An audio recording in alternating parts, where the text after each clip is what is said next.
За гишүүдэд өдрийн мэнд төргий.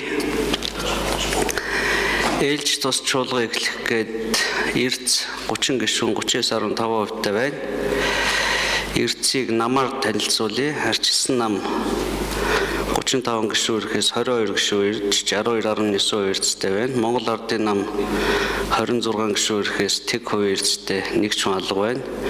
Шудрагаас эвсэл 10 хүн ирэхээс 6 хүн ирж 60% эрцтэй байна. Иргэний зөрг ногоо нам 2 хүн ирэхээс хоёулаа 100% эрцтэй байна. Бие дагч 3-аас хинж байхгүй тэг эрцтэй байна.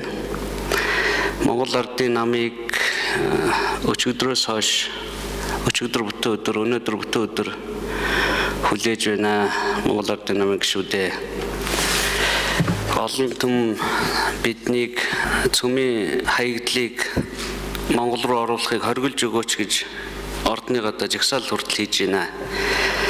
Тэгээ засгийн газраас өчигдөр яаралтай хуулийн төсөл өргөн бариад өнөөдөр ээлж тус чуулганы хэлцэх асуудалд өөрчлөлт оруулад ашигласан түлшний болон засрын эрх хаягдлын менежментийн аюулгүй ажиллагааны тухай 97 оны конвенцэд нэгдэн орох асуудлыг хэлцэхтэй холбогдуулан ашигласан түлш цөмийн болон засрын эрх хаягдлыг Монгол улсын хэллээр оруулахыг хориглох тухай хуулийн төслийг нийт яралтаагаар хэлцүүлэхээр өргөн барьсныг өнөөдөр чуулганы оролдооны хэлцэх асуудал нэмж оруулсан.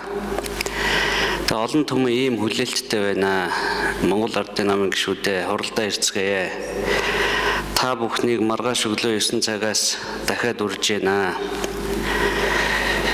Миний гомбо их бол дарга Хятадын коммунист намтай айлчлалтай байгаа юм байна. Уг нь бол их хурлын даргаас их хурлын бүх гишүүд гадаад явах зөвшөөрлөө авдаг юм аа. Тэгээ танаа бүлгийн гишүүд зөвшөөрлгүй явсан байна. Гадаад амлалтаар өчигдөр гадаад амлалт чинь дуусах ёстой байсан. Одоо дууссан бол ажилдаа ирцгээе. Эх 7 оноос тэртэргүй ээлж тус чуулга үргэлжилнэ. Ирсэн гишүүдэд баярлалаа. Маргааш өглөө 9-оос дахиад энэ чуулгана хийх гэж оролдъё. Цөмийн хог хаягдлыг Монгол улсын хэлээр нэвтрүүлэхгүй байх тухай хууль хэлцэх гэж байна шүү. Энийг хэлцэх үед хуралдаа ирэхгүй байгаагийн чинь нэвтрүүлэхийн талд байна гэж олон түмэн ойлгож эхэлж байна шүү.